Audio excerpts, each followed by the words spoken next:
I want to talk about NA's performance at Worlds 2025. Now that NA has been eliminated and it's all a wrap, although the tournament's still ongoing, and obviously we're hoping that G2 pulls something out for the West, I want to talk about NA's performance at Worlds.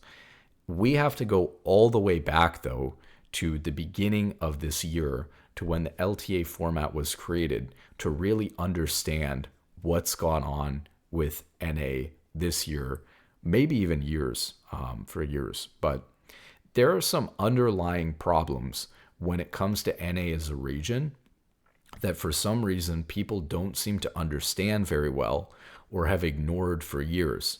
And so let's just talk about some of these basic things. So let me pull up like the leaderboards, for example, and we'll talk about this.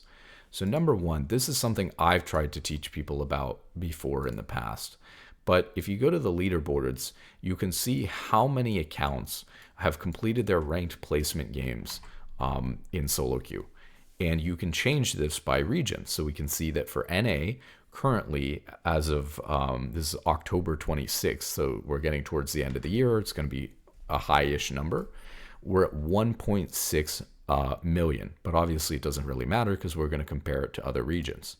Whereas in EU, there's 3.6 million in EU West alone, and then in EU Nordic East, there's another 1.5 million. A lot of these I would assume are going to be crossovers. I would assume if you're an EU player, you have an account on both, but some are crossovers, some are not. But the point is EU, because of EU Nordic East, is actually going to be even more than 3.6 million. It may be as much as 4 million if 400,000 of the EU Nordic East players are unique players that aren't on EU West and have completed their placements there. Whereas a little server like Oceania is only almost 200,000 people. Korea, 3.5 million. Japan, teeny tiny, 200,000.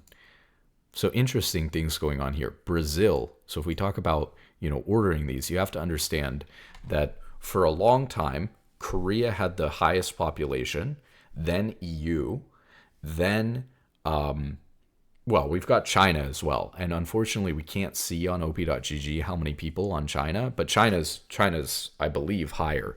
So I think China has the highest population. Korea had the second highest population. EU had the third highest population.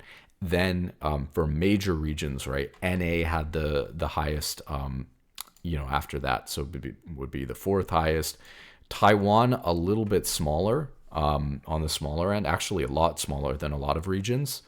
But Taiwan back in the day was Taiwan, Hong Kong, Macau, not including Vietnam, which was its own separate region. But so back in like season 2 worlds, season 3 worlds, when you had like the Taipei Assassins winning worlds, when you had, these numbers were obviously different then. But the point is that generally speaking, so we have a kind of an idea on the size of different regions. Generally speaking, the major regions in League were China, Korea, NAEU, and Taiwan, at least in the beginning. And then very quickly, Taiwan kind of changed a lot as a region. It became like not a major region anymore, and then it was merged with a bunch of other regions and countries around it, like Vietnam. Vietnam has a big-ish player base, so if we go to Vietnam here, it's like 1 million, so it's very comparable to like Brazil and NA are all around that 1 million mark, but maybe there's a little bit more in NA than in Brazil and a little bit more in Brazil than in Vietnam. So NA is at 1.6 million right now, Brazil's at 1.2, and Vietnam is at 1. So what we have to understand here is that player population matters a lot. The reason why player population matters so much is because when you're drawing from a pool of talent and you have a pool of talent that is 3 times as large as another region, you're going to have a lot of good players just by the nature of like the normal distribution and who's going to end up at the top. And so you're going to have so many more top players compared to a region that has less people as a part of their distribution or their general player population, that you're going to see a region be better because of that in general. If you understand like high school sports in America, I've always given this analogy. If you have a big public high school with 10,000 kids and they put their football team together, ignoring the fact that there's an offense and a defense, right? Let's just say you have your top 11 football players, right? The top 11 football players are going to be much better at a school of 10,000 kids than they're going to be at a private school of 1,000 kids, because that smaller private school with only 1,000 kids, unless, they're doing some shenanigans and specifically recruiting people to come to their region for, which is actually very similar to what NA does, but unless you're specifically recruiting people to come to your school to play football, the people who would normally go to your school, you just don't have as many of those people, and so your top 10 football players are not going to be as good. You could imagine that, your best football player at that school with 1,000 kids is going to be as good as the 10th best football player from that school with 10,000 kids on average. Now, one year maybe you're going to get lucky and he's just going to be better than all of them or whatever, but for the most part, your expected outcome is that a population with 10 times as many people is going to have 10 times as many great players. And so the players that end up on a limited number, a fixed number of professional spots, are going to be significantly better than the same number of people who end up on a limited number of professional spots in a smaller region. So for those reasons, one of the reasons why Korea and China have heavily dominated league for so long internationally is just because they have more players. Now, we can see that EU and Korea have a comparable number of players today. In fact, EU might have more players ranked than Korea, given the fact that there's EU Nordic East. So, that's an interesting one. Why is that the case? Why is EU not performing better? Well, I don't know. I'm not going to get into that a ton. I don't have a super clear answer for that, although the next big piece of it might help explain it a little bit, which is the other issue is ping is extremely important, more important than people think. My personal experience with understanding how important ping is that when I originally had lived in Seattle, the ping was 60, or the ping was 20, because the server was located in California for NA. So originally my ping was 20.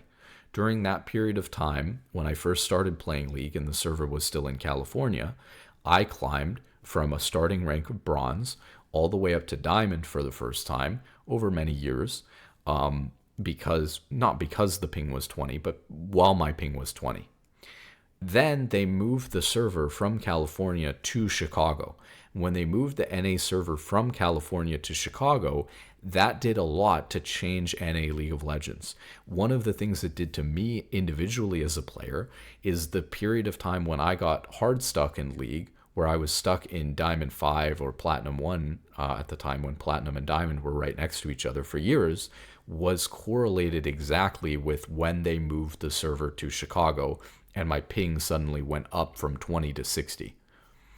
Then all of a sudden, I move out to the Midwest for college, and my ping goes down to 13. And after years of being hard stuck in Diamond 5, I suddenly climb up to Challenger, or not all the, well, I did get all the way to Challenger eventually, but I suddenly climbed up to Masters in like a couple of months of taking the game seriously on that new ping. And I recognized that the ping wasn't the only thing that I was improving or the only reason for my success or failure as a player. I recognized that a lot of what I was getting good at was related to ping. So high level ability usage, timing Braum E, canceling abilities with my ult, things like that were all very, very highly related to ping. And in fact, certain ability interactions weren't really possible. And I'm not playing the most complicated champion mechanically. I'm playing Braum.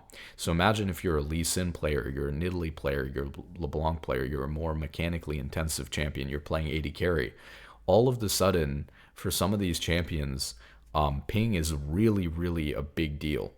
It changes what combos are viable or how good a combo is when you're on 60 ping versus when you're on 20 or even 13. And even the difference between like 20 and 13 is insane. At one point, I moved to a city in the Midwest that had fiber, and I was on 4 ping to Chicago. And I can tell you the difference between playing on 13 ping and playing on 4 ping felt absolutely massive. You would think it's such a small number difference that you wouldn't really feel the difference or anything like that. It was massive. So, and I'm currently back to playing on like 13 ping or so. I will tell you, and so I went back as well, and I do think that it was a significant difference and a little bit of a drop off from going back to 13 ping. Although I did hit Challenger on 13 ping, not on 4. But, I was just in Masters for the first time and learning a lot still. I still think that the ping was a really big deal. It changes the way that you learn the game and what combos are viable and what champions you can play really well when you have that level of ping versus not having that level of ping. And there's a couple of things here. So maybe one of the reasons why EU fails to perform compared to a region like China or Korea, and it's not like they've done that bad. They've, made it to 2 world finals. As far as this year, well, 3 if you include season 1, but I'm talking about, in modern league, they made it to 2 league finals in 2018 and 2019. Teams like G2 and Fnatic, aside from just World Championship finals appearances, have also done pretty well with semifinals and things like that, appearances in the past.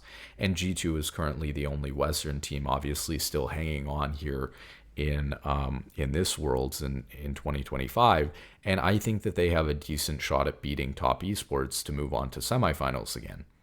So, but why are they not winning world championships, maybe competing more evenly with a region like Korea or even with a region like China, although China probably has more people? Well, one of the reasons for that is because of ping. It's because EU as a whole is a very large region that is spread out across many, many countries. And so when you're talking about the EU as a whole, it's very, very large in the same way that America is a very, very large country. And so EU probably suffers from some of the same problems as NA does, which is a lot of the talent pool that you have simply isn't able to make it to the top to push the ceiling of the region higher, for there to be more people in Masters, which is pushing the level of Grandmaster higher and the level of Challenger higher. You simply don't have that many people reaching that level when the ping is high for a lot of people in that region, or when they're having to separate EU Nordic East because of ping from EU West. And so you have 2 different populations for the region, which can change things in the dynamic as well. Whereas obviously Korea, being a much more compact and smaller country land-wise, results in everyone in the whole country who plays League playing on a very, very low ping environment, like 8 ping. And because everyone's playing on like 8 ping or less, you see that their population may be the same as EU, but their population of players playing on the ping that's appropriate in order to learn the game properly at a high level and push you to a really high rank is much, much larger than EU, because there's way more people on 8 ping in Korea than there are on EU. And so there's a lot more people learning how to play the game at a really high level mechanically properly than there are in EU. And so that could be at least a partial explanation of the differences. There are other things, like there are cultural differences, how many hours people are putting into the game, your average player is putting into the game, how idolized going pro is and things like that, the organization and structure of the teams. Obviously, these things matter as well, but I will tell you, I truly believe that they are less of a factor than simply the player count and ping. And so then we get to NA. Why does NA do bad? Well, NA's player count has always been very low compared to EU and Korea. It may be, in the very beginning of League when, Korea didn't have a server or whatever, maybe in the very beginning of League, NA was on top in terms of player count. But it went away very, very quickly. And I think by season 2 or season 3, NA was very clearly no longer the leading region in terms of player base or anything like that. China is a very complicated situation. We can talk about China a little bit. One of the reasons why China doesn't appear on op.gg is because there's like 20 different servers, in a bunch of different regions. And so China has the advantage of having a ton of players, and they're all playing on pretty decent ping, but they are spread out culturally across like 20 different servers, which can make things very confusing as far as like recruiting players and funneling them into pro and things like that. So they probably suffer from their own problems because of that. It's like the EU West versus EU Nordic East to an extreme. But there are still a ton of players playing on very low ping, and getting a good practice environment because of that. And so there are many, many good Chinese players. So it's a very unique situation there as well. And then NA's situation is obviously that we have a very large country, bigger even than EU in terms of like how spread out we are. And that is a big issue for ping. And there's, one thing that you'll notice is that a lot of the professional players, the Bay Life players, the TSM players, the Cloud9 players back in the day, all came out of Southern California. And the reason for that is, well, first off, the game was born there, but I don't think it's just because the game was born there. It is also because the server was located there, and so many of the best players came out of the region that had the best ping. And nowadays, we see an similar thing happening just in a different region, which is I don't think we see a ton of players who are coming up in the professional scene who are from California. I think that we see more and more players from the Midwest rising in the professional scene and becoming players. So there's a lot of players from, the Canada region around the Midwest, from Toronto. I don't know a ton of Canadian geography, but I think Toronto's like near Detroit or whatever. So I think you're seeing a lot of people from Chicago, from Detroit, from, even random places like Iowa. There are a lot of Midwestern players who are really rising because of the server being moved to the Midwest. And I think that the next generation of pros in NA are going to come out of the Midwest for that reason. And Canada surrounding the Midwest as well. So, the Great Lakes region. And so this really caused a dramatic shift in the trajectory of players in NA, because you probably had a lot of people who were close to becoming professional players in California who are working their way up, and all of a sudden they face a major setback. And now you have these players who maybe weren't as good in the Midwest, but now they're on the rise because of their ping advantage. And so now they're coming up, and it made NA kind of weak as a region as a result of flipping where the good players were coming from randomly in the middle of, and this was many, many years ago, so we're past that now, but kind of flipping that in the middle of things, So the issue for NA is that we don't have a very large player base, and it's continued to decline, actually. I made a video talking about how much the NA player base has been declining over the past 10 years, over the past couple of years, and it's really quite a significant drop-off. We don't have, I should probably go back and look at that because I don't remember off the top of my head, but I think that NA has seen a player base decline of something like 15 or 20% in the last 10 years, over the last 10 years. So it's been pretty significant. NA's population went up a little bit during COVID. Obviously, people were playing a lot more games during COVID, but it's gone back down since then. So it's experienced really rapid decline, really big number changes in percentages since COVID happened. But if you look at the more longer term view, which I think more fair comparing to pre-COVID, we've lost people compared to pre-COVID as well in NA. So NA is a shrinking region. People are getting older and aging out of the game. Newer players, younger players are not coming to games like League. They're going to games like Marvel Rivals or Roblox or Fortnite, as well as other things. So it's looking a little bit doomed right now for NA, but we still have a decent player population. It's not the end of the world. So then we get into this LTA format idea, which is basically this concept that what we should do is we should bring back Taiwan as kind of like a major region, but in order to help it be competitive, because they not a ton of players in the region, we're going to combine it with the larger Vietnam, as well as it has been in the past with the surrounding Hong Kong, Macau, the Philippines, Oceania, Japan. Everybody, throw them all in there into one major region. And they did the same thing with NA. Well, NA has been, experiencing a player-based decline. They haven't been doing very well internationally. So what if we change the rules so that NA is part of this bigger region that includes like Latin America North, Latin America South, and Brazil all into kind of one thing, sort of.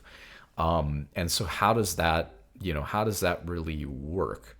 Well, what they end up doing is they say, Brazil is the larger region. So we're going to split NA up into kind of a Brazilian dominated league and an NA dominated league. And the, Brazilian league, which is nearly the same population now as NA, what we're going to do is they're going to get a guaranteed spot at Worlds. In my opinion, especially going into the start of this year, that was a viewership-based decision, not a decision based on competitiveness. But again, maybe that's fine, because if you were to tell me, hey, there's 1 million people in Vietnam who play League, and there's 1.2 million people in Brazil who play League, there's 1.6 million in NA. We give NA 3 league teams. Rather than giving NA 3 league teams, we'd like to give NA 2 league teams at Worlds. We'd like to give Brazil 1. We'd like to give Vietnam 1. And we think that that's good for the international experience of Worlds, because we think that those regions are big enough that they deserve, a guaranteed team at Worlds or something like that. I would have to say I somewhat agree with that. I don't know that I like NA losing a team at Worlds necessarily, but I sort of get it. And if you had to take a team away from somewhere, you're probably taking it away from NA. From the competitive standpoint. But if you want a real international tournament, why not have 3 teams from Korea, 3 teams from China, 3 teams from EU, 3 teams from NA, 1 team from Brazil, 1 team from Vietnam, something like this. There's different ways you could set it up, right? But regardless, what they decided to do was merge Vietnam with Taiwan to give them a guaranteed. I think did they get 3? Sorry, I forget. So let me check real quick. Did that region get 3 spots? Team Secret Wales, PSG Talent. Yeah, they got 3. And CFO. So it ended up being 2 Taiwanese teams, it looks like, by players, PSG Talent and CFO, and 1 Vietnamese team, which is Team Secret Wales, ended up going there. So we'll get into that region in a second, because I have problems with that too. But the general gist of it is that we're going to create these regions, these 2, the merged NA thing into the LTA North and South, and we're going to create this Asia Pacific region, and we're going to give each of those regions 3 world spots. What was weird is that they guaranteed Brazil 1 of the world spots, right? Like, it could have just been 3 world spots from the LTA region, from the Americas, but whoever gets it can get it. And they didn't do that. Now, it turns out that Brazil's team, Vivo Kid Stars, actually ended up beating Shopify in order to make it into, well, they would have been guaranteed a world spot, I think anyways, but they did end up beating Shopify Rebellion, which was kind of cements the idea that they probably deserved that 3rd world spot, actually, at least from that one series.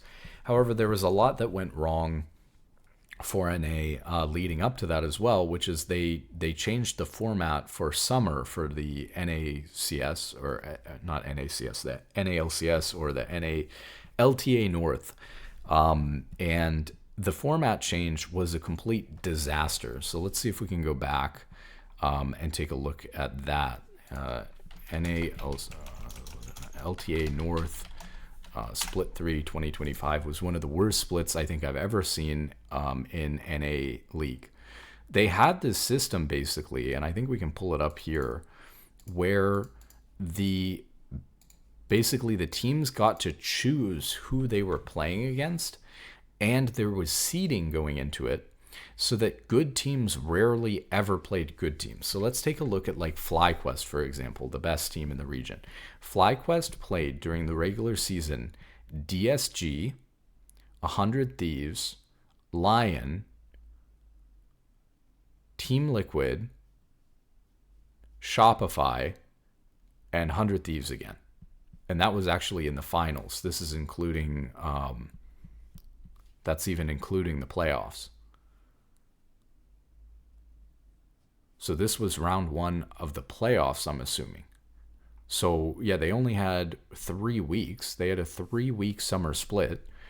FlyQuest played DSG, 100 Thieves, and Lion during the regular season.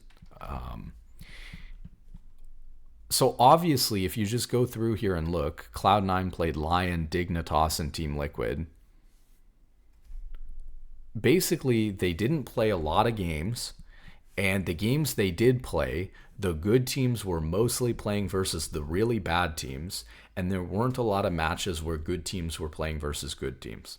This is a really bad format for getting teams to be good and competitive at the game, because what ends up happening here is these teams aren't getting the kind of practice that they need to get and that they normally get in a league in order to be prepared for Worlds.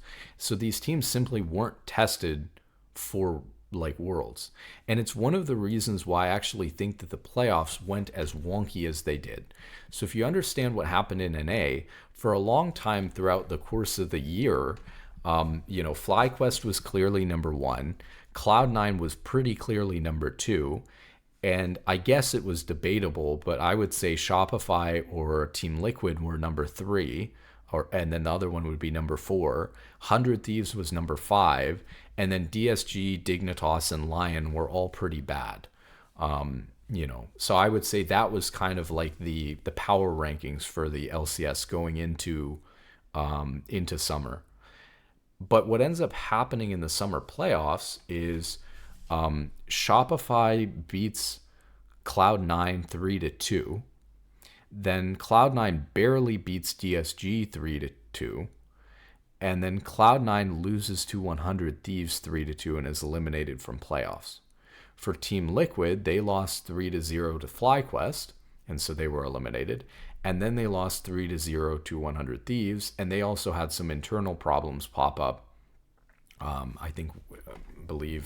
I'm forgetting now. I think with their jungler, and they had to replace him or something like that right before the playoffs, or something bad happened with that.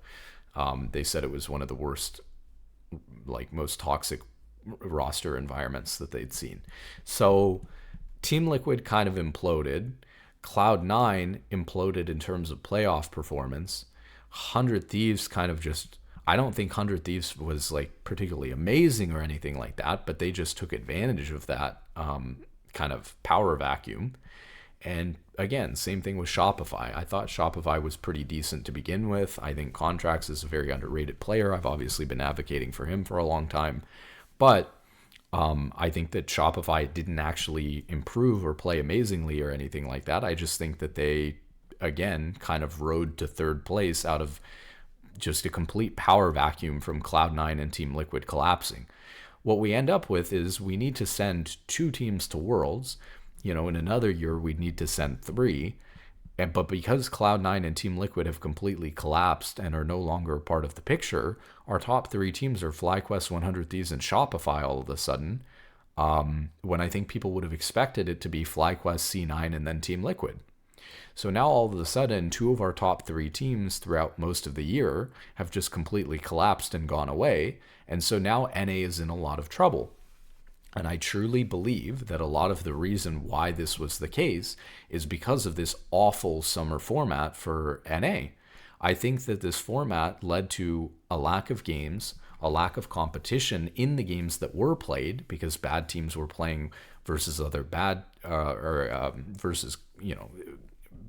teams were playing versus good teams, and good teams were very rarely ever practicing or playing versus each other. I think it was just a mess. And so it's truly my opinion that a lot of the reason for the collapse, at least for Cloud9, is just because of a lack of high quality stage games. And it makes sense too when some of the things that they were really struggling with, like taking Otacon on stage, were simply things that they needed a little bit more practice with and a little bit more time against good opponents who knew how to play around Otacon properly, and they probably would have gotten it, and then they wouldn't have lost as much as they did. But they just couldn't play around that objective for the life of them, and they never had an opportunity to learn through enough repetition against good teams, and they never figured it out, and they lost out of playoffs before they got a chance. So we end up with a really terrible situation where we go into this regional thing versus Brazil, or the actual finals or something versus Brazil, regional championship here to determine who goes to Worlds, and we're sending 100 Thieves and Shopify. And what ends up happening here, right, is a disaster really for NA, which is we have, teams that many would consider to be our fourth and fifth best team. I thought Shopify was a little bit better than that. So to be fair, in a best case scenario, I thought that Shopify might have been our third best team, and 100 Thieves might have been our fifth best team. To be fair, also 100 Thieves changed their top laner as well and found a lot of success doing that with the playoffs. So with Dokla coming in, maybe 100 Thieves, maybe it's just unfair to say that they were our fifth best team at that point. They clearly earned their way one way or another. Whether Team Liquid and Cloud9 collapsed, they clearly earned their place higher than that. But we're coming into this tournament with not necessarily our best and brightest players and teams. That's all I'm saying. So we come into this tournament, and 100 Thieves 3-0's Pain. They 3-0 Red Candids, but then they lose to VKS 3-1, which means instead of 100 Thieves getting the second seed, I believe it meant that 100 Thieves got the third seed to Worlds from NA, and VKS got the second seed. So FlyQuest gets the first seed, the Brazilian team gets the second seed, and 100 Thieves gets the third seed. But to be clear, even had 100 Thieves won this game, VKS was guaranteed a spot at Worlds. This was just a match for the second seed versus the third seed because they decided to guarantee that Brazil would get a seed.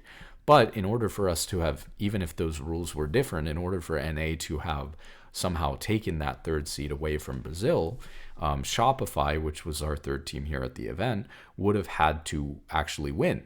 But they lost 3-2 to Red Candids, which was a pretty close series. Then they would have had to play, well, in this format, they played versus 100 Thieves. So obviously that doesn't really, it would have been a different format if NA could have gotten all three. VKS wouldn't have been seeded in a way where they couldn't have gotten eliminated at this point at all. That doesn't make sense. So that would only happen in this format where Brazil is guaranteed a team. But yeah, I don't know. Would Shopify have beat VKS? Probably not, right? They didn't manage to beat Red Candids. VKS had beat Red Candids, I think, in Brazil in the playoffs in order to earn that spot. So I think at the end of the day, the format change turned out that from a Brazilian fan's perspective, maybe just even in general, it does look like NA didn't really deserve that third spot at Worlds compared to Brazil. Like, Brazil actually just performed with Red Candids beating Shopify and VKS beating 100 Thieves. It clearly just proves that Brazil has gotten good enough as a region that maybe they deserve the seed that they've taken from NA. And that's fair enough. And I'm not going to discredit the results. But I do think that NA had a collapse, and at least understanding the collapse of Cloud9 and Team Liquid in our playoffs and then us leading to having Shopify and 100 Thieves in here instead can at least help to explain what happened. So I think that our format in summer was a disaster. I think that it led to our teams being worse and unprepared leading into Worlds. And it showed in this regional tournament where teams like 100 Thieves and Shopify were dropping series to Brazilian teams. So then we, get into Worlds. We have FlyQuest, we have VKS, we have 100 Thieves. Not going to focus too much on VKS because I don't really consider them an NA team. They're a Brazilian team, obviously, and next year NA LCS is going to be separate again. So it is what it is. Did they end up winning? They did end up winning one series, and it was versus the PSG Talon from Taiwan, from the Asia Pacific region. Probably one of the, I would say the weakest teams I would expect at Worlds would be third seed from Asia Pacific, and VKS. So they're kind of lucky that they played them at all. They did get a win, and that's great. And Taiwan is no joke of a region. So even though it's the third seed from Asia Pacific, second, team from Taiwan, it's not nothing. And I think it's big for Brazilian League of Legends. But obviously they didn't have a good world performance, and they weren't necessarily expected to be a very good team. 100 Thieves, because of the third seed, partially, but also partially just because of bad luck, ended up playing versus BLG, Top Esports, Hanwha Life, and then T1. And they actually managed to beat BLG. It's a little bit unfortunate that they lost to Top Esports. I think that they could have potentially won versus Top Esports, and they needed to have a chance here, obviously. But I just think that 100 Thieves didn't really have much of a shot because they had such a bad draw. Now, eventually, if you want to do really well at Worlds, you're going to need to beat teams like Top Esports, and you're going to need to, be able to compete with Chinese and Korean teams. But I think for 100 Thieves, this is not a crazy bad performance or anything like that. And they had a really tough draw. So I think that in a different world where maybe 100 Thieves had a little bit better seeding, in a world where, look at this. Just imagine, for example, that 100 Thieves had the draw that VKS had, and that VKS had the draw that 100 Thieves had. Obviously the draws would have gone different if you start winning games and stuff like that. So I guess that's not fair. But, 100 Thieves probably could have beaten Team Secret Wales. They did beat BLG, and they'd probably beat PSG Talon, considering PSG Talon was one of the weakest teams at the event. And I'm not saying that they would have beat FlyQuest. Obviously, FlyQuest should beat 100 Thieves if they match up against each other, but they even have a chance to beat FlyQuest here. So, and again, the draw wouldn't have been the same if they ended up winning this game here. Well, I guess that would be the same, but things would be different. Obviously, in a different world, they wouldn't be able to get all four of these teams because the draw would change. But regardless, obviously, had 100 Thieves managed to beat VKS and get a better seed, they could have had a better shot at Worlds. And hey, that's just how it works. That is the advantage that VKS got for winning the best of 5 versus 100 Thieves in the regional thing and getting the spot. But, I just think that 100 Thieves' story at Worlds is they had a really hard run. If we take a look at their roster, something that I want to talk about a lot here is the lack of American and Canadian players at Worlds, which is something I've been harping on, and not just at Worlds, but in NA in general. So when we look at VKS, for example, they have an EU support in Trimby, and then they've got, I think that's Poland, and then they've got 3 Brazilian players, which make up the core of the team because you have to have 3 players from the region, and then they have a Korean mid laner. So I think that this is, it's obviously maxing out on the most amount of, it's not a crazy roster or anything like that in terms of imported talent, but there is some imported talent on the team, obviously. But I think that that's at least an appropriate level of imported talent. When we look at a team like 100 Thieves, it's a bit of a different story. And same thing with FlyQuest, obviously. So let's talk about that. So one of the things that's really confusing about like NA in general, is that NA compared to every other region in the world has more players that don't count as imports but are from other countries than any other region in the world. And the reason for that is because originally, players that had initially come over, I mean, we can pull up the list. Let's see, what is it called? It's like NA import residency list. NA League of Legends. Let's see. So we can just look at the list really quickly and kind of categorize, So there were a bunch of players that had been playing in the region initially. Some Korean and EU players, people like Bjergsen obviously are going to be the most notable from this list, who basically had been initially playing in the LCS before there were any import rules about it. And so as a result, they were just kind of grandfathered in. So there were a lot of, Korean and EU and other players who were just grandfathered into NA residency. So the rule is that you're only allowed 2 imports on a team. But this list that we're looking at here are all of the players for North America that are not considered imports. So you could have these people on a team and they would count as one of your 3 players. So for example, when we look at that Brazilian team, VKS, it's constructed fairly reasonably. It's 3 Brazilian players and 2 imports. Whereas with a lot of NA teams, what they're doing is they're required to have 3 NA players. But what they're actually doing is they're saying, well, I can get this guy who was grandfathered in, and I can get this guy who was grandfathered in, and maybe I take this guy who happens to be American or Canadian, and then I get 2 imports, and now I have a team of 4 or 5 players who aren't American or Canadian at all.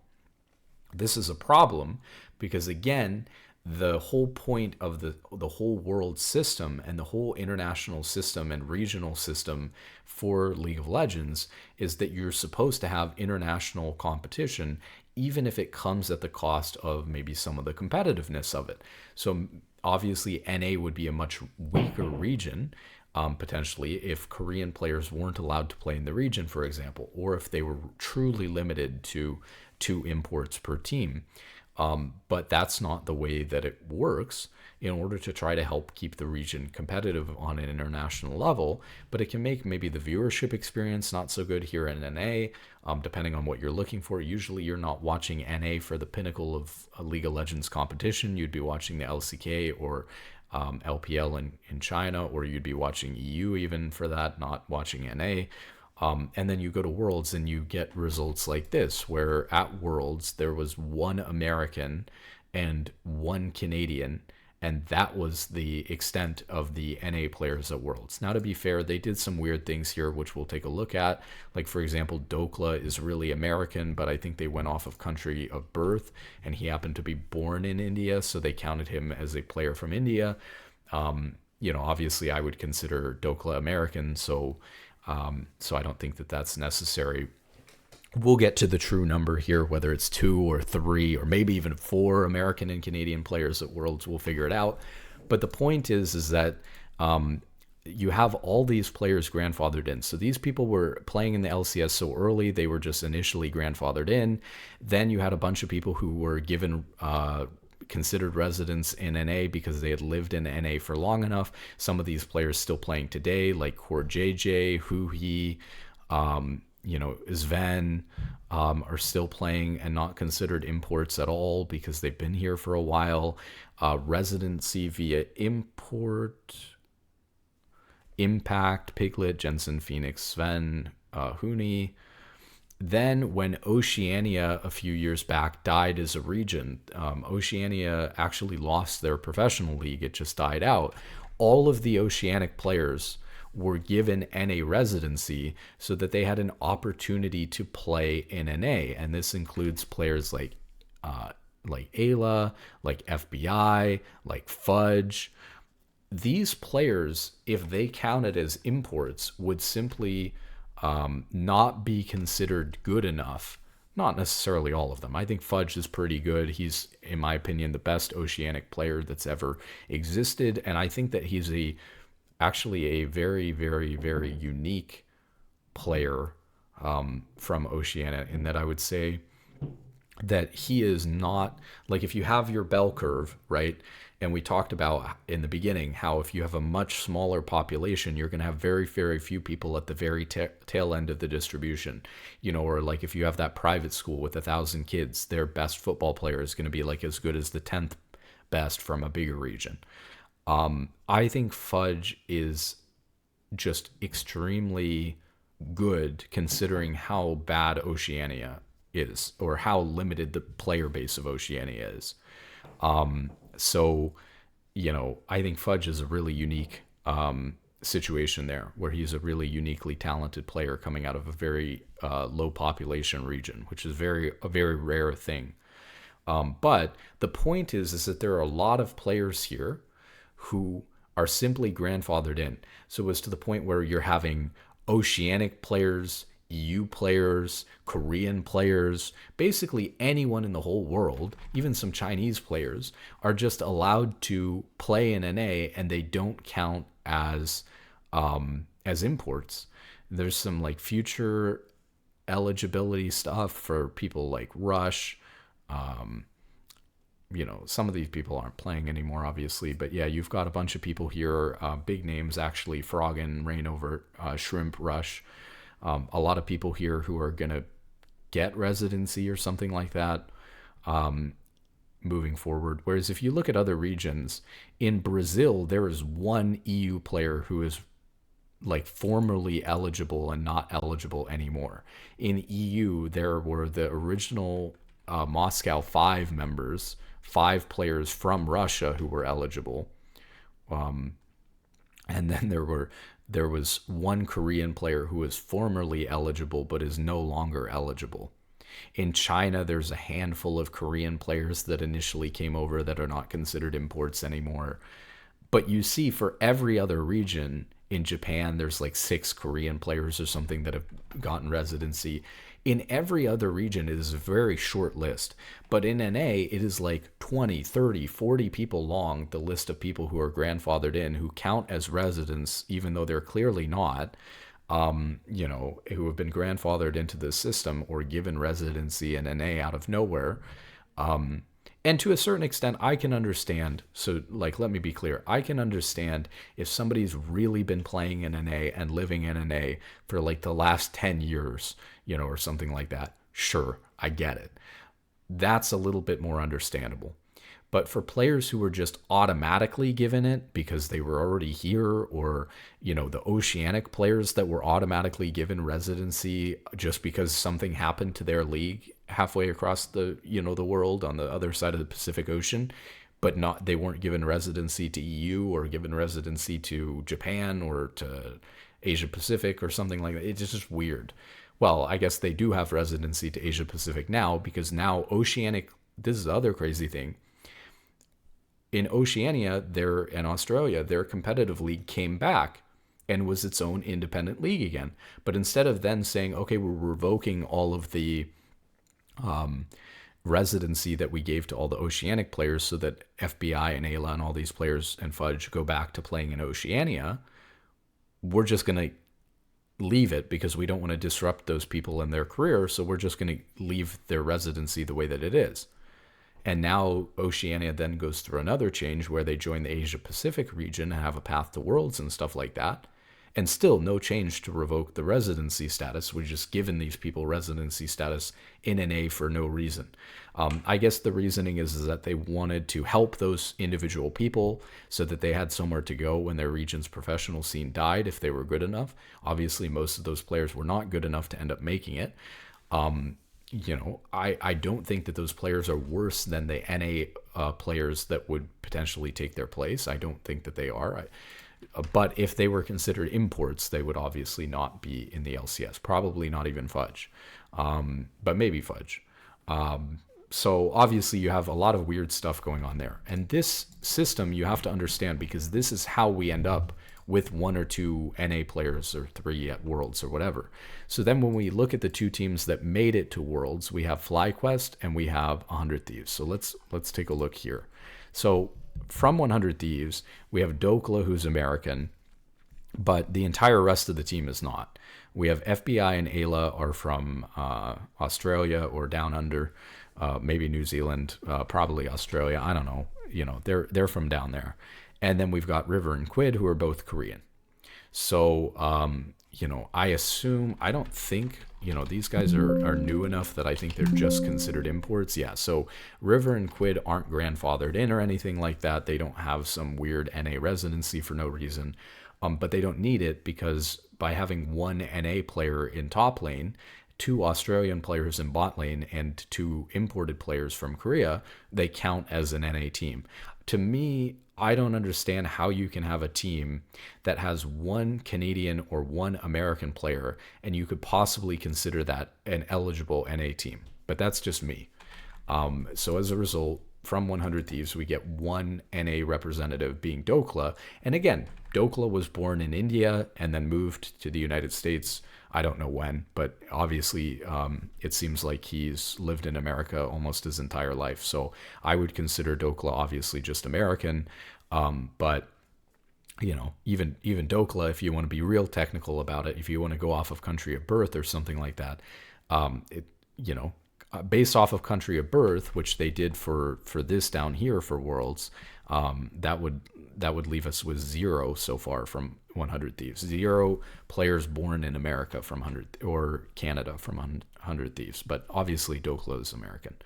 Okay, FlyQuest has Bwipo, I think that's Belgium, and then Gakos from was their substitute top, is also from Turkey, which is considered part of EU now, and Inspired from Poland, which is obviously EU. So the first, but Inspired, we can see here, is listed as an American or America's resident. So let's look at Inspired here.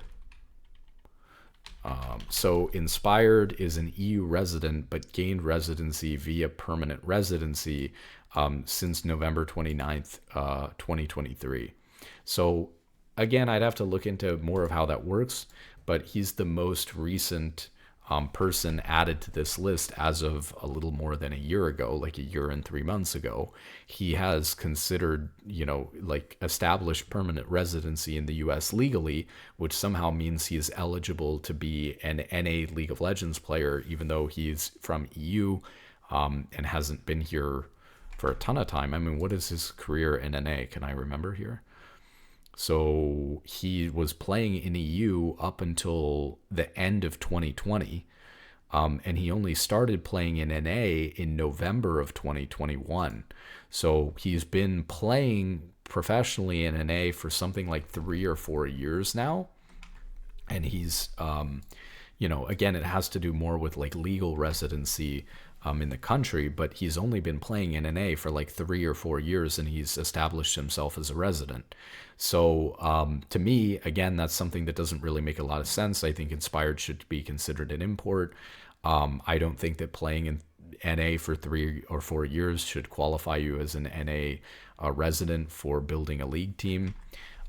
So obviously you have already on, we can ignore the substitute top laner for a second in Gakos, but obviously we have, between Bwipo and Inspired, we basically have 2 imported players. Then with Quad, we have a Korean mid laner again. So then this would become an ineligible team because you've got 3 players here, 2 from EU and 1 from Korea, that simply aren't, NA players, no matter how you try to spin it. And then you've got Masu and Busio, who are Canadian and American, and these are the players who are considered at Worlds here, the 1 Canadian and 1 American. So depending on how you look at things, I would say with Dokla, you have 2 Americans and 1 Canadian at Worlds. And this is actually not as bad as it's been in years past, believe it or not. Because in years past, you have to remember this Worlds, we really only had 2 teams that are supposed to be from NA and Canada at Worlds. So we have had multiple years where we have had the same number of American and Canadian players at Worlds, like 2 or 3. This has happened for year after year after year, even when we were sending 3 teams there. So when we were sending like the Team Liquid roster that was almost all Korean, you were getting some really ridiculous results here when it comes to this. So my problem with the current system is that our summer split was very bad, that led to NA performing worse in the regional tournament versus Brazil than I think that they should have. And maybe that's a little bit of cope. I think we give Brazil the win and say Brazil did really well. And I have no doubt that Brazil will probably surpass NA as a region moving into the future if league is around for another 10, 20 years. Brazil is a growing region that is doing better and better and better every year. NA is a declining region that is having less and less people play every year. And so in a year or two, Brazil will have more players than NA. Brazil is also a very large country, but it is more compact than, especially the population centers, is a lot more compact than America. And the other thing that matters is actually the shape of the country, not just how big it is, but whether it's round or not. And Brazil is a fairly round country. Same thing with Korea. One of the things that does is obviously when you have a server, the ping is roughly a circle around the server where you're going to get a certain amount of ping. And for a country like America that's not shaped like a circle, that's shaped like a very elongated rectangle, the coasts are going to have very, very high ping. Whereas if it was the same landmass, but it was more compressed into a circle, people would be on lower ping in general.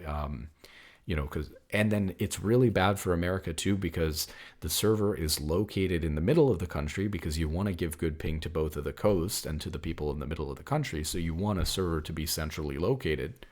But the most people in America live in the West Coast and the East Coast, not in the middle of the country. And so in some ways, having the server in California or having the server in New York results in more high-level players at the top, because even though if you had it in New York, California would have terrible ping and millions of people wouldn't be able to play properly and get to a super high level, but the people in the East Coast, whom there are a lot of, would be able to. Or if you had it in California, all the people in the West Coast get really good and at the cost of the people in the East Coast. When you have it in the Midwest, none of the people on the coast can get all that good.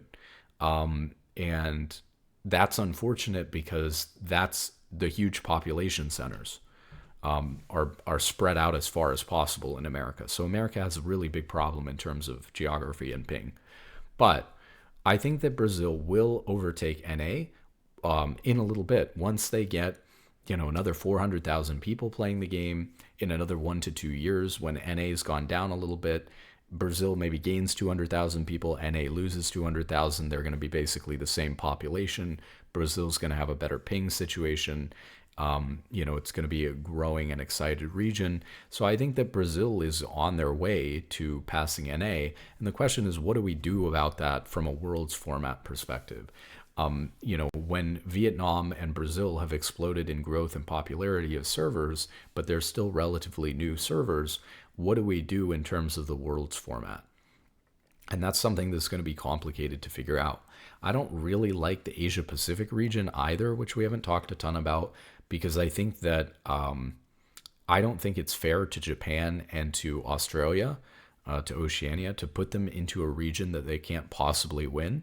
And I don't think it's fun for Worlds, for minor regions like Japan and Australia, to not really have a shot.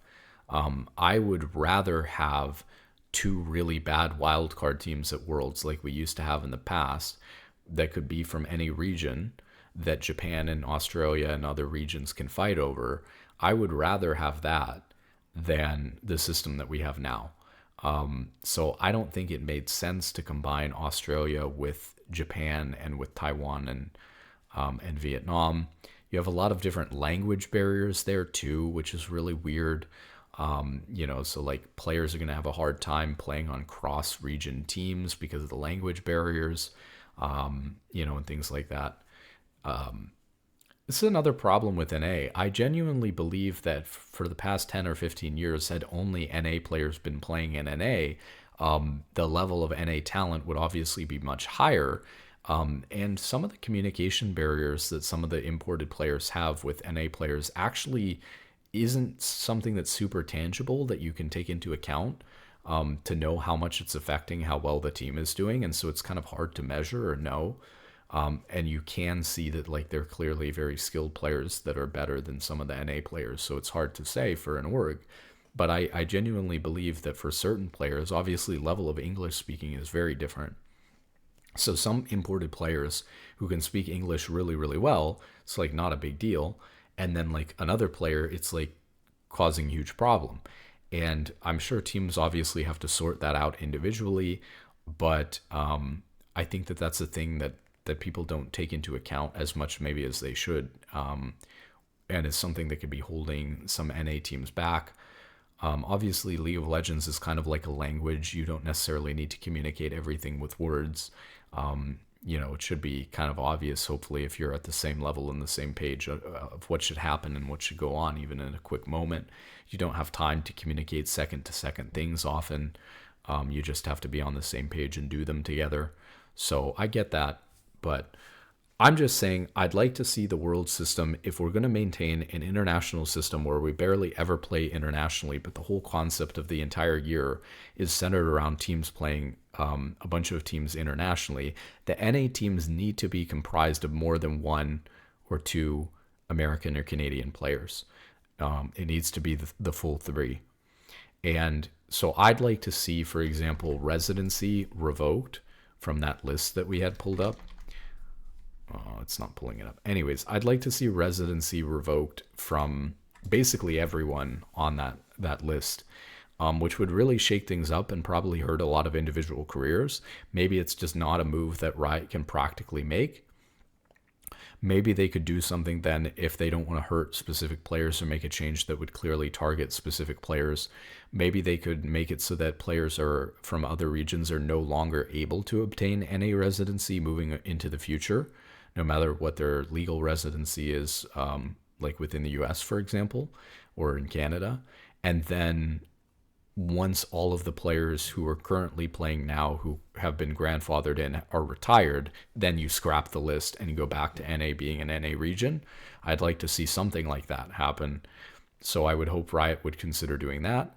Other things would be like they need to format the summer format so that good teams are playing versus good teams, which is good for viewership and entertainment purposes, but also necessary for teams to be at their best in order to prepare for Worlds and the regional thing that they had. I think it's fair to give Brazil and Vietnam a world spot, frankly. Their populations have grown so much compared to other regions. You can see why a region like Vietnam and Brazil that have 1 and 1.2 million people might deserve a world spot automatically, whereas a region like Oceania, or we can dive into some of these other smaller regions here that we didn't really go through, like the Middle East server has 60,000 people on it. Oceania has 200,000 people on it barely. Japan has 287,000. A lot of these are Korean and Chinese players. Latin America South has 763,000. That's actually pretty sizable, but it's spread out over a pretty big distance. Latin America North has 760,000, which is pretty sizable, but it's also spread out over a big area, and a lot of NA players actually have Latin America North accounts. Russia, only 200,000 people, and apparently we're just not letting Russia compete right now because of what's going on.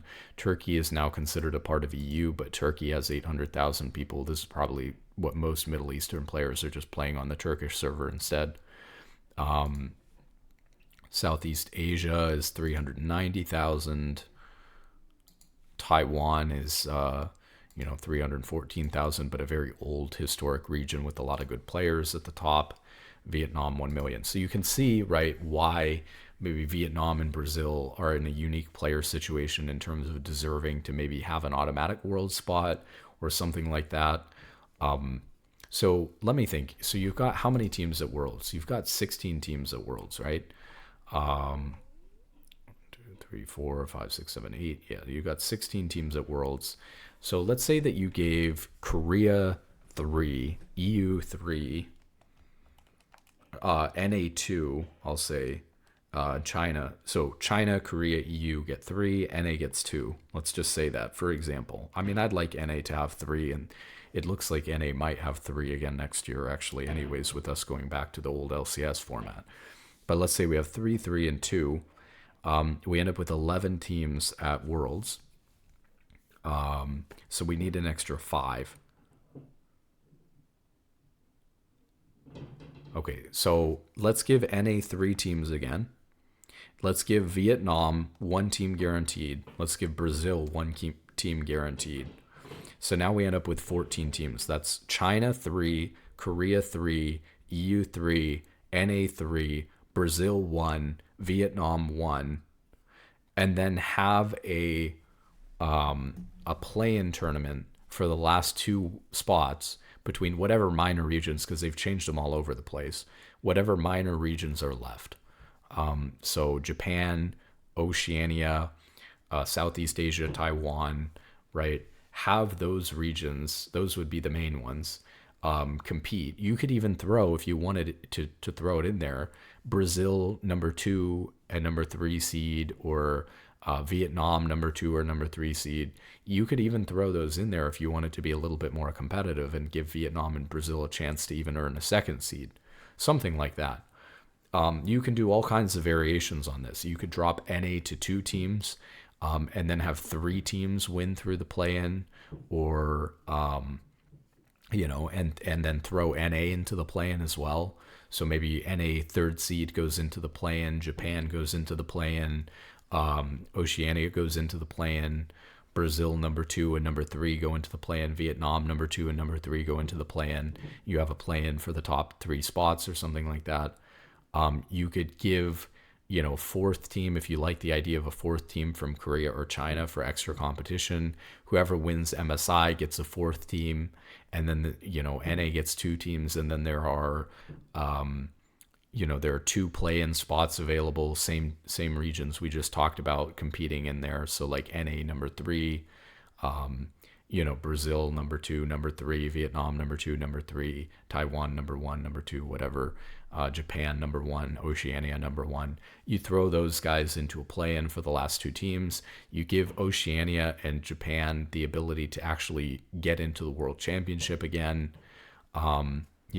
Again, variations on this. You could continue to have Vietnam and Taiwan be a part of the same region. The original region that Taiwan was a part of was not just Taiwan. It was Southeast Asia was the 5th major region in League of Legends, and it included Vietnam, Hong Kong, Macau, Taiwan.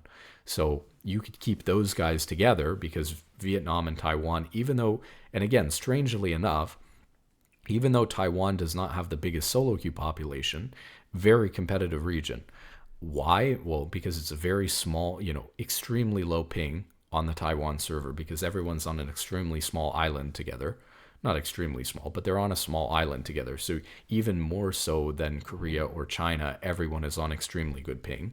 I mean, I'm not sure exactly what it's like, but I think living in Taiwan, I can imagine everyone would be on like 4 ping or less. So that's insane. And then number 2, the longevity of the region. Even though Vietnam has 3 times the number of players now, Vietnam has only been a server in an independent region for so many years, whereas Taiwan goes back to the beginning of League of Legends. They've won a world championship, stuff like that. So maybe it's not fair to throw Taiwan, even though they have a smaller number of players. Maybe it's not fair to give the number 1, or to give the guaranteed world seed to Vietnam. Maybe it should go to Taiwan instead, because obviously Taiwan sent 2 of the 3 teams from Asia Pacific, and CFO is obviously really, really good. And so the best team coming out of the Asia Pacific region is a Taiwanese team, not the Vietnamese team. So at least based on this year, maybe Taiwan is better than Vietnam and deserves to have the spot more. Maybe they should just compete with each other directly for the spot. Whatever the case may be, I'd like to see the world's format change so that it's a little bit more international and more representative of those things.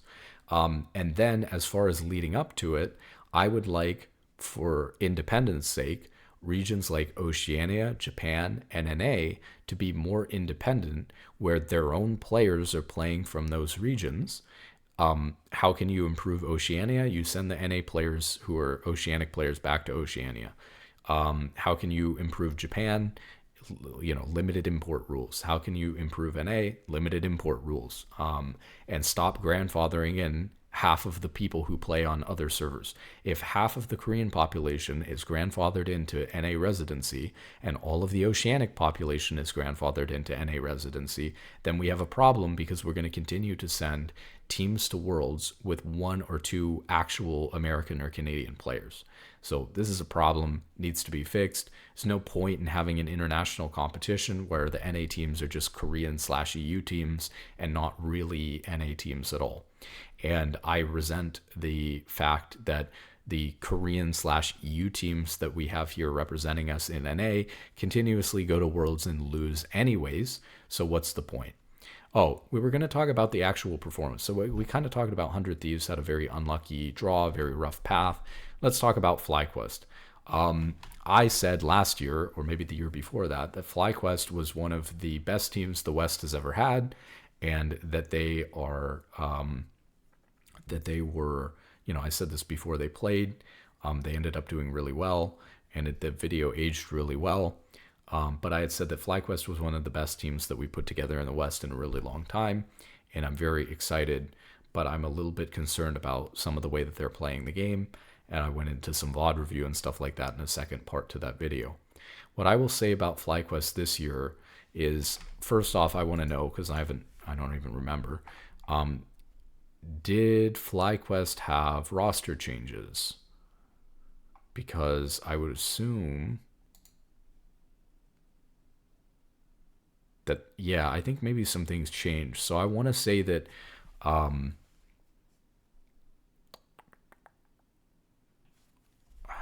I forget when all of this happened, but I want to say that, like, FlyQuest, their mid laner at the time was probably Jensen, not Quad. And I did their bot lane change? How long has Busio and Masu been with FlyQuest? Well, let's just go look at their player profiles then.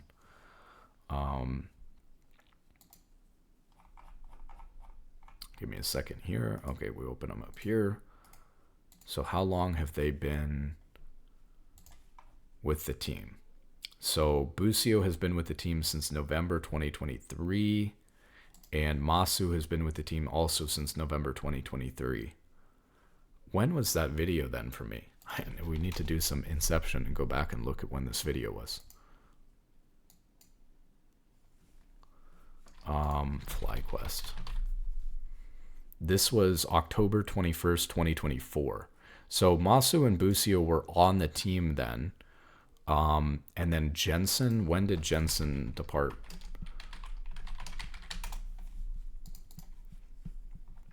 Just make sure that we got this right. So he left in June of 2024.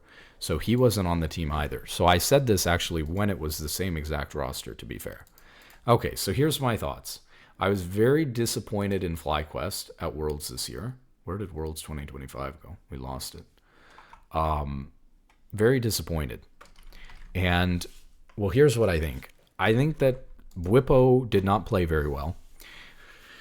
Inspired was decent, but obviously not able to perform at the level that he had performed in NA. He just was not a negative factor, but he wasn't making a lot happen because he was playing against better players, and I think his team was collapsing around him to a certain extent. Quad was extremely good, and Masu and Busio were not good, and just not good. Now, that doesn't mean that they're worse than the other players that exist in the region. You'll notice I have a big NA bias, but I actually think the two NA players on this team, Masu and Busio, were probably the ones who were underperforming the worst. I said when I was working on a power ranking of support players that Core JJ and Vulcan were better than Busio. And while they didn't even make it to Worlds, so it's hard to compare how they would have done blah, blah, blah against competition, my feeling was that Core JJ and Vulcan would have been better than Busio here. Now, that doesn't mean a ton. That doesn't mean he doesn't have a promising career ahead of him. Doesn't mean that he didn't do better than them in the summer split. But I hate this notion that when you have a team like FlyQuest who's doing really well domestically and not really being challenged by anyone, they were just by far and away the best team. everyone seems to think that Masu and Busio were like an extremely good bot lane, that they were like the best bot lane in NA by far, that they were both MVP, #1 best player in their role. And I'm not saying that can't be the case, but I'm not saying it's guaranteed to be the case either. I hate this concept that when a team is clearly #1, that every player on the roster is clearly the best player in their role. This is an opinion that comes from people who are getting to vote on these events who don't know enough about the game. They're broadcast people. Some of the broadcast people extremely knowledgeable, some are not.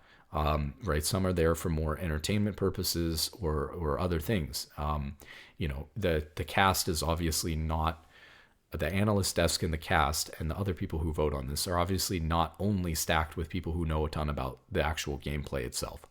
It would be boring if it was that way. You need people who are experts on the gameplay, and you need people who are entertaining and who can bring some more life to the broadcast. So I'm not saying that that's a bad thing, but when it comes to like MVP voting, first team, all team voting, these sorts of things, they just seem to rank people based on how their team performs.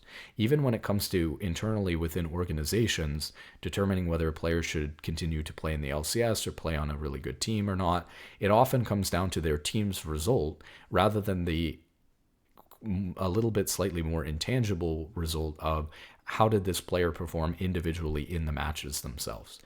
My opinion when I created the support tier list is that people were overrating Busio a little bit because his team was just so good. And my opinion, although I didn't get to the 80 carry list, my opinion on Masu is that Masu was highly overrated because his team was performing really well.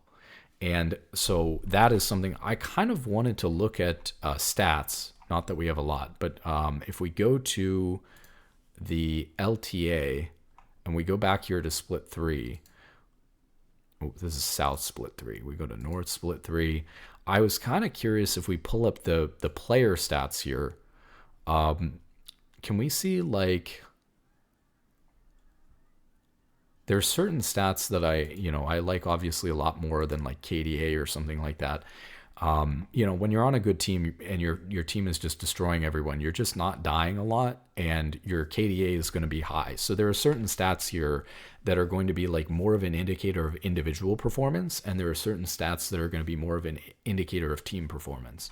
And so one thing I wanted to look at is like, well, I don't know. Let's look at some ones that might be good for an 80 carry, like damage per minute. Masu, when it comes to damage per minute, is 1, 2, 3, 4, 5, 6, 7, 8. He's 8th. So he's behind the 80 carry for Shopify. He's behind the 80 carry for Team Liquid. He's behind the 80 carry for Cloud9. He's behind the 80 carry for 100 Thieves. Then there's Bwipo, his top laner. Then he's behind the mid laner for Team Liquid. He's behind the mid laner for Lion, and then there's Masu. So Masu for 80 carries is what is this, 5th for 80 carries in damage per minute? That's not a huge deal. What about in terms of CS per minute? Masu is 3rd, which is not terrible, but he's behind Rahel and Bvoy, even though he's on the best team in the LCS. So he's 5th among 80 carries for damage per minute, and he is 3rd in CS per minute, yet he is on the best team by far in the LCS. To me, and there's probably more stats that we could dive into, we don't need to dive into all of them, but to me, and I didn't look at these stats before, I had no idea. So based on the gameplay, to me, Masu felt like he's a good 80 carry. Again, relatively newish player who has a long promising career ahead of him. But was he the best 80 carry in the LCS in summer? No. And I think that the more you look into it, the more you'll realize that when you're on a really good team, you're going to have some things go really well for you, but it doesn't necessarily mean you're the best player. One thing I'd really like to see, which I don't see listed here as a stat that I think I would value a lot, is CS, or not CS difference at 15. Although that's an important one too. But yeah, difference at 15 or at 14 now, I think they've changed it too because it makes more sense with when the turret plating falls. Back in the day, it used to just be at 15. But it's kind of a measure of laning success because usually, it's like mostly due to laning. And there's been some weird like lane swap shenanigans too. But one of the things that I'd really like to see is his gold difference at 15 with the other 80 carries in the league, because it could just be the case that he is behind when it comes to those more individual personalized stats. So CS per minute, damage per minute are some things here. Kill participation, I don't really care as much about. Kill share, gold share, I don't really care much about. The unique champion picks, I don't care much about. Okay, this is versus per minute. VS per minute. Oh, this is vision score per minute. I was trying to figure out if that meant like versus, like it was like a difference between their opponent. But no, this is vision score per minute. CS per minute, we looked at. Total CS doesn't really matter because it's going to be affected more by game length and that sort of thing. KDA is going to be an effect of the team. Win rate is going to be an effect of the team. I mean, KDA is not entirely a effect of the team, but obviously, like if you're on a team that's just stomping, you're going to die less and have a much higher KDA, since KDA is mostly a component as a result of deaths. But anyways, yeah, so of the two stats we can see here, Masu performing 5th in damage per minute and 3rd in CS per minute, while being on a team that should enable him to be easily at the top if he wants to be at the top. So I don't think that that's good. Now, to a certain extent, right, Bwipo was up there on damage per minute. You could definitely make an argument that if Bwipo's really high up here and the only top laner who's really high up here, that Inspired is playing heavily around top. And that's why Bwipo is enabled to do so much damage per minute, and it's going to result in Masu doing less damage per minute. Obviously, that could be true, but without going off of more stats, just based off of the gameplay, ignoring the stats for a second, I think Masu was kind of overrated. So my feeling was that, talking about FlyQuest performance at Worlds again, and let's pull that back up. My opinion is basically that Busio and Masu were a little bit overrated in NA domestically by everyone, and they didn't perform very well internationally. And Bwipo, I think, also made a lot of key critical mistakes internationally as well, unfortunately, which really sucks.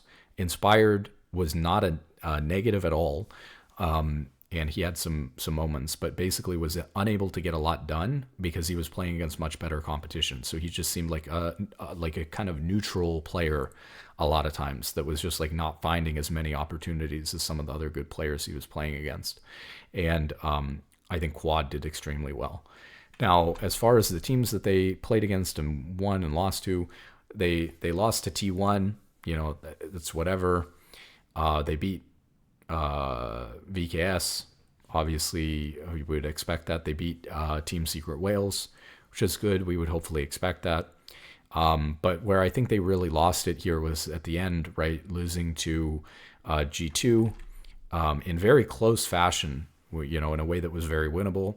It's nothing to be super ashamed of, because I think obviously FlyQuest being the best team from NA and G2 being the best team from EU, it was expected to be a very close and interesting matchup, and it was a very close match.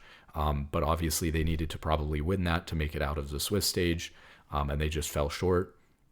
Not much more to say other than the player performances and stuff we've already talked about when it comes to that. And then versus CFO, another team they could have potentially beaten, and they really fell apart, maybe worse than even versus G2 versus CFO. But I think CFO has been a little bit underrated, right? I think that Taiwan has been an extremely strong region in the past, and they seem to be doing really well. So I don't think that CFO was necessarily an easier opponent than G2. I think that actually, if anything, CFO might be a little bit stronger than G2, but I guess that remains to be seen. So it's, again, not the end of the world that they lost to them, but another opportunity. They got bailed out because really you should only get, the one opportunity versus a team like G2. So to get it again versus CFO and then to lose it is obviously a not a good factor or a sign for the team. So that's kind of NA's Worlds 2025. A lot of thoughts in here about the way NA should be structured, the way international competition should be structured, about how FlyQuest and 100 Thieves did in the lack of NA and Canadian representation at Worlds. And we'll see how things go next year for us. So with that being said, good luck in solo queue and have a wonderful day.